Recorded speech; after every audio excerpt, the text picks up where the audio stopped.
इस भारत देश का नागरिक आपको टैक्स देता है, जीएसटी देता है और माध्यम से, तो आप उसके पैसे से इस देश का चपरासी से लेकर राष्ट्रपति तक हर चीज़ होती है। उस टैक्स के पैसे से लाखों रुपए जीएसटी दे रहा है, इनकम टैक्स दे रहा है। तो आपकी सरकार के नाते जिम्मेदारी बनती है कि अगर कोई व्यक्ति जहाज में जा रहा है, उसका डेस्टिनेशन तो आपकी जिम्मेदारी सुनिश्चित है कि वो अपने गंतव्य तक सही पहुँच सके। फर्स्ट प्रायोरिटी होना चाहिए। और कंपनी एयर इंडिया या दूसरी जो कंपनीज है उनकी जिम्मेदारी होना चाहिए कि अगर कोई व्यक्ति उनकी उसमें एयरप्लेन में जाता है तो वो उसको पहुंचाए, ना कि प्रॉफिट मेकिंग करें। नमस्कार, आप देख रहे हैं वायरल माइक में हूं आपके साथ दुष्यंत।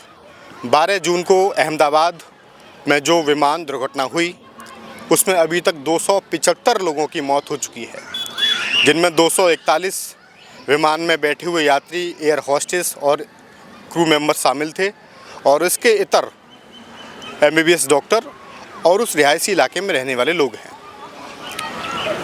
अभी तक जो जानकारी मिली है उस जानकारी में ये निकल कर के सामने आ रहा है कि पायलट ने कहा कि मैं अपना कंट्रोल खो चुका हूँ और विमान को थ्रस्ट नहीं मिल पा रहा, यानी विमान ऊपर नहीं उड़ रहा है।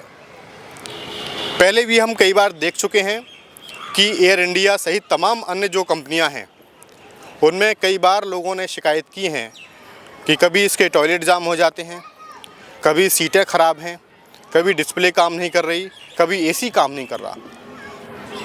तो जो आदमी हज़ारों रुपया देकर के, लाखों रुपया देकर के विमान में यात्रा करता है, उस यात्री के लिए क्या सुविधाएं होनी चाहिए और क्या उस यात्री का ये अधिकार नहीं है कि वो अपनी यात्रा को सुरक्षित तरीके से पूरा करे। इसी विषय पर मैं बात करने के लिए आज नोएडा में हूँ। मेरे साथ कुछ लोग मौजूद हैं, उनसे जानूँगा कि इतनी बड़ी विमान दुर्घटना को वो कैसे देखते हैं और किसकी कमी मानते हैं। क्या नाम है आपका? मेरा नाम है PK घोष जी। घोष जी, पूरा देश इस समय दुख की घड़ी में है। पीड़ित परिवारों के साथ लोग खड़े हुए हैं। ये इतना बड़ा जो हादसा हुआ उसको आप कैसे देखते हैं, किसकी कमी मानते हैं, कहाँ फेलियर रहा? देखो, ये टेक्निकल मैटर है। हादसा तो हुआ है, हमारा इंडिया का सिक्योरिटी एंड सेफ्टी का कमी माना जाएगा। इसको कुछ ना कुछ फॉल्ट तो हुआ है, नहीं तो इतना बड़ा हादसा आज तक तो मैंने देखा नहीं लाइव में। ये है। और एयर इंडिया तो सबसे बेस्ट माना जाता है अभी इंडिया में टाटा टेक ओवर करने के बाद। फिर भी इस तरीके से जो हादसा हुआ है ये बहुत दुखजनक है। ऐसे होनी नहीं चाहिए। हमारा गवर्नमेंट को इसके लिए प्रॉपर क्या बोलो प्रिकॉशन लेना चाहिए। पहलगाम का जब अटैक हुआ तो जिस फ्लाइट का किराया दिल्ली से श्रीनगर 10 से 20 हज़ार के बीच था, वही फ्लाइट का किराया 50,000 रुपये, 60,000 रुपये हो गया। तो कहीं ना कहीं ये जो विमानन कंपनियां हैं मनमर्जी तरीके से ही, हमने कुंभ में भी देखा कि दिल्ली से इलाहाबाद का किराया इन्होंने 50-60 हज़ार रुपये कर दिया, 10,000 रुपये की टिकट का, 7,000 रुपये की टिकट का। तो उसको आप कैसे देखते हैं कि सुविधाओं के नाम पर जीरो और किराया बढ़ाने के नाम पर हीरो? ये हमारा गवर्नमेंट ऑफ इंडिया का फॉल्ट है। ये उनका अंडर में होनी चाहिए। अपना मन मर्जी से किराया नहीं बढ़ाना चाहिए। इमरजेंसी सिचुएशन में उस टाइम हो सके तो फ्री ऑफ कॉस्ट सर्विस देना चाहिए हमारा जनरल पब्लिक को। ये ना करके जो उटपटांग किराया बहुत ही हाई कर देता है, ये बड़ा दुखजनक है। हमारे एडमिनिस्ट्रेशन का फॉल्ट है ये, बस। जिस तरीके से लोग ये किराया बढ़ाते हैं विमान कंपनियों वाले, क्या इसी तरीके से भारत संपन्न बनेगा? क्या इसी तरीके से भारत जो है वो नंबर 1 बनेगा? और क्या इसी तरीके से हम ये कहते हैं कि हम परोपकार की भावना वाले लोग हैं, लेकिन हम किराया बढ़ाने के नाम पर ना कुंभ को छोड़ते हैं और ना पहलगाम जैसी घटना को छोड़ते हैं? नहीं, किराया नहीं बढ़ना चाहिए, ये गलत है। जैसे कुंभ के उसमें उन्होंने किराया ज़्यादा बढ़ा दिया था, वो बहुत गलत किया था। 50,000 रुपये किराया, यहाँ 10,000 का टूर है तो वहाँ 50,000 कर दिया। ये गवर्नमेंट का कंट्रोल होना चाहिए। गवर्नमेंट के लिए कंट्रोल करना चाहिए गवर्नमेंट। तो कहीं ना कहीं मानते हैं कि गवर्नमेंट का फेलियर रहा है इस मामले में? हाँ, बिल्कुल बिल्कुल। ये है गवर्नमेंट का फेलियर है। बच्चों थोड़ा उधर जाओ, थोड़ा सा उधर खेलो। जो दुर्घटना हुई है, आपका नज़रिया उसमें क्या है कि क्या सुधार होने चाहिए थे, या किन कमियों को अगर कंट्रोल में कर लिया जाता, उनका समाधान हो जाता तो शायद ये दुर्घटना ना होती? उसमें बता रहे हैं लोग कि बोइंग में कमी थी, सुधार होना चाहिए था, लेकिन अकस्मात दुर्घटना हो गई, सारे आदमी चले गए, कोई नहीं बचा उसमें।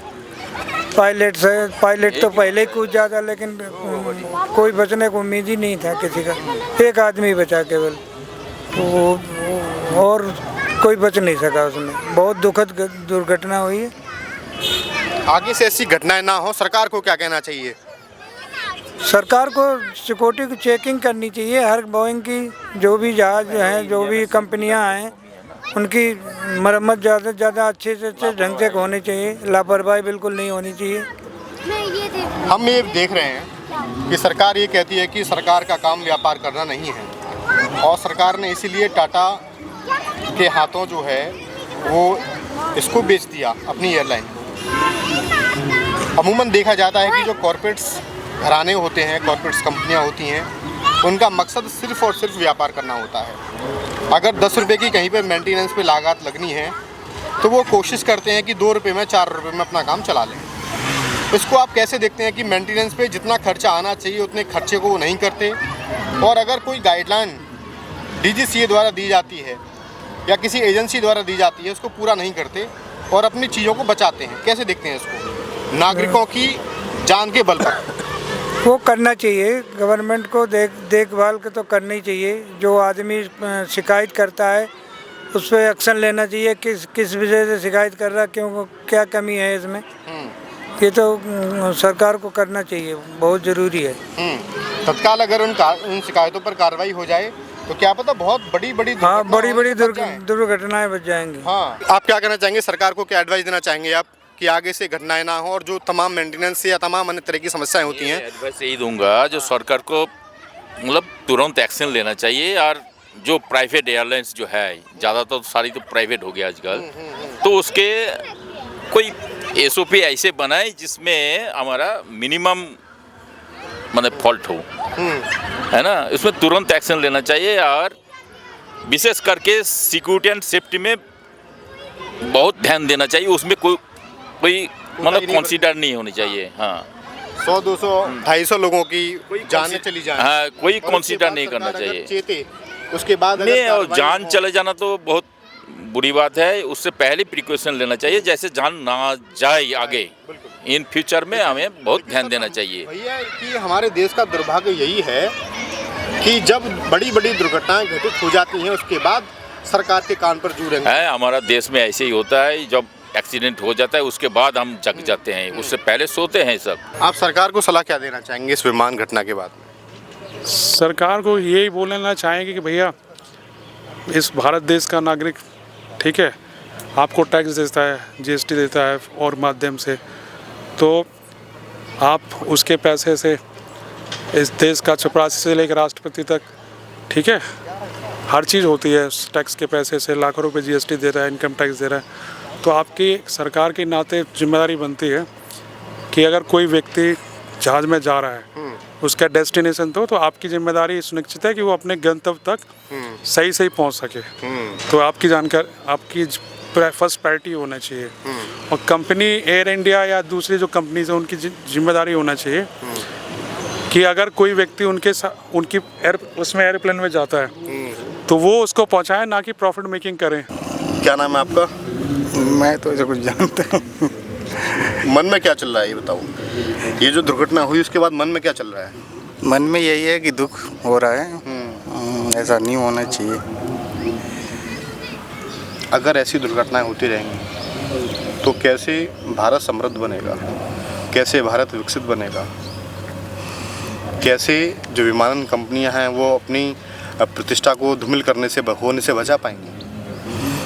देखिए, इसके लिए तो जो सर्विस दे रही हैं कंपनियां और पैसे ले रही हैं, तो उनकी रिस्पॉन्सिबिलिटी बनती है कि वो अच्छी सर्विस दें। कोई भी अगर जा रहा है पैसेंजर, तो यात्रा करने जा रहा है, ना कि अपनी जान देने जा रहा है। बिल्कुल। तो उनको सोचना चाहिए कंपनियों को, जो हम पैसे ले रहे हैं उसके बदले में हम सर्विस कैसी दे रहे हैं, ऐसा होना चाहिए।